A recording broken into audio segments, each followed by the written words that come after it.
We're back again with our favorite devil or angel. Depends on how you look at it.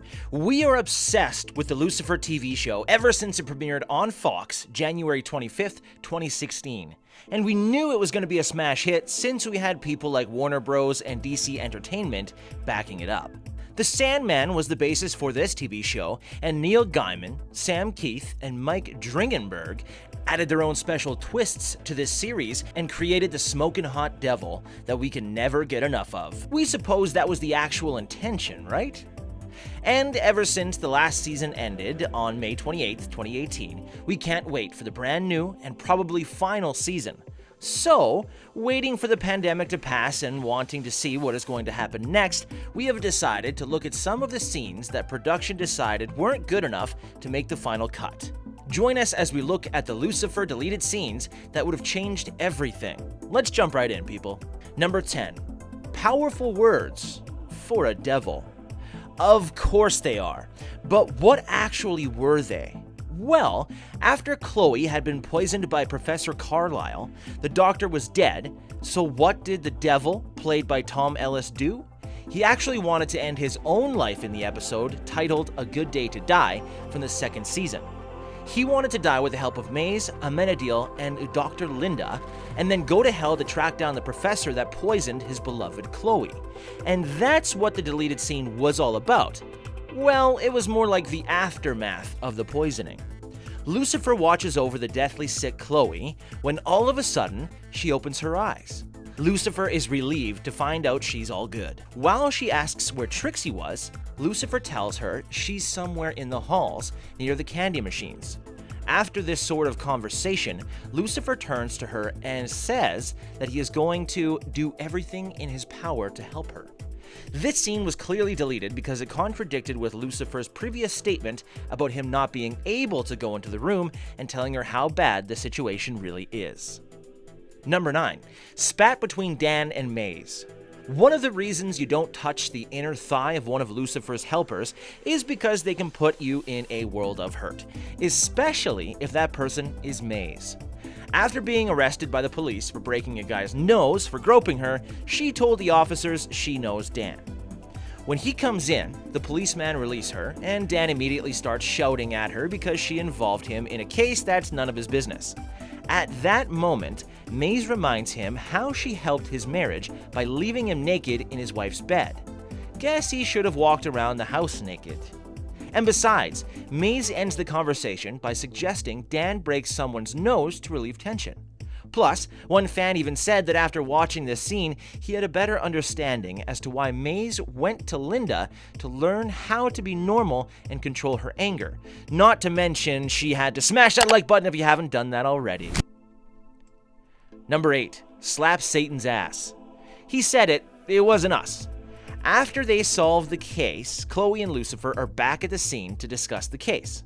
Chloe finally busted the criminals, and now they are enjoying the spoils. Then, Lucifer confirms Chloe's theories about the case when he reads a bunch of personal texts from the victims. He tells Chloe some of the juicy secrets the victim exchanged with her loved, saying that even though she's not loyal to her husband and cheating on him with her lover named Robert. And Devin replies by saying that it's just business. We don't have to tell you that Chloe got really pissed at Lucifer for obtaining personal information on the suspects without a warrant, but Lucifer cuts her anger by saying that they're finally back to their old selves, and then adds that if she is all mad at him, she can slap his bum and call it a day. And Chloe just storms off out of the room. Number 7. Defend the devil. It's rare for a mother-in-law to vouch for her son-in-law, but that's what we got to see with Chloe's mom. After she had hung the poster of her new movie and Trixie marvels at how cool her grandma looks, not wanting to brag, she immediately says that the real hero was not her, but John, her grandpa. And she then tells her how John was the strong one in the relationship and she was the fun one. And then she makes a little snark comment at her daughter's expense. She says that her relationship with Lucifer is kind of opposite to what she had with John, implying that Chloe is no fun and basically the masculine figure. But, all that being said, she just wants her daughter to be happy. Despite what Chloe thinks of Lucifer, her mom saw the sweet and caring side of him in the courtroom, and she just wants Chloe to find someone who's going to really care for her, just like John did. Number 6. Where to hide the goddess. Tricia Helfer is the woman that played Charlotte, Lucifer's mother.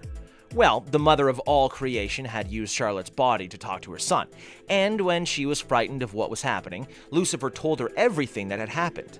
How the goddess possessed her body, how he was the devil, and Amenadiel an angel. Searching for Amenadiel, Lucifer decides to let Maze find him while he hides Charlotte in a wine cellar away from the detective while he derails her. But his mother suggests he should be helping him instead of hiding. And that's the moment Lucifer realized how dumb he was for not thinking of that sooner. Number 5. Discussing the lost blade. Do you know the history of Azrael's blade? It is the blade of the angel of death that he uses to end people's lives. If it fell into the wrong hands, the blade takes on a mind of its own and only lusts for blood. That's exactly what happened in episode 8, Trip to Stabby Town, in the 2nd season. Once Lucifer finds out the blade has gone missing from the grave, and he goes to find it. At that precise moment, Chloe wonders where he is while discussing the new case where a victim has been stabbed by the killer 19 times. If it can cut Satan himself, it sure can wield the mind of anyone who holds it to its will. Number 4. Foot in the face. Season 3 was full of surprises. First of all, this is the scene when they thought the bad guy they were chasing was a man, but as it turns out, it was actually a girl named Rosemary. And just as she is about to attack Lucifer, Ella jumps out from behind the curtain and smacks her in the head with her heel. So it goes without saying, Rosemary was knocked down. We chose to include this scene because it shows you just how badass Ella turned out to be and just how funny Lucifer is. While she is trying to move the murderer's body out of the club, Lucifer only stares in the butt and tells her, "I like a little girl-on-girl action." Number 3. That was cute. Kinda. Well, Season 4 turned the tables a bit more than we expected. Oh, and spoiler alert, just in case you haven't watched the last season. We know that Chloe and Lucifer started dating in Season 4. And OMG! Did you see how the season ended? That was such a huge cliffhanger. Okay, back to the scene. It's pretty cute how Lucifer started asking Chloe all of these questions about what she's afraid of, heights, monkeys, and whether she's ever been on a luge before. That sure would make one killer of a date. Number 2.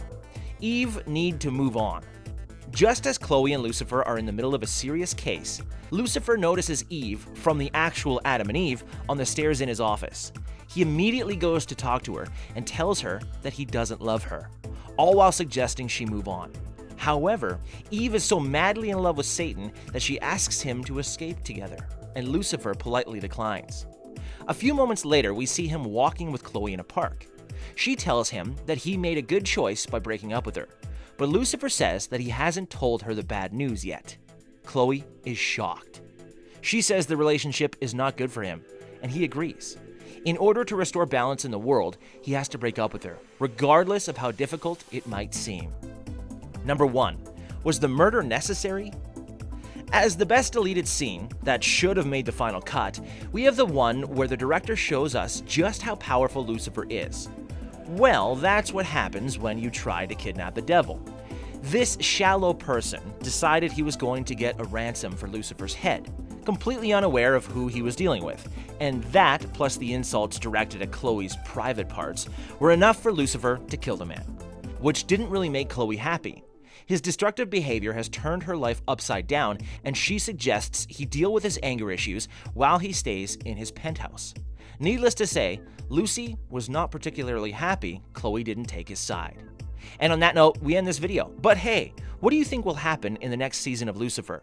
You can tell us in the comments section below. If you'd like more videos like these, don't forget to subscribe to our channel and hit the bell icon so you never miss any of them. And as always, thanks for watching, guys.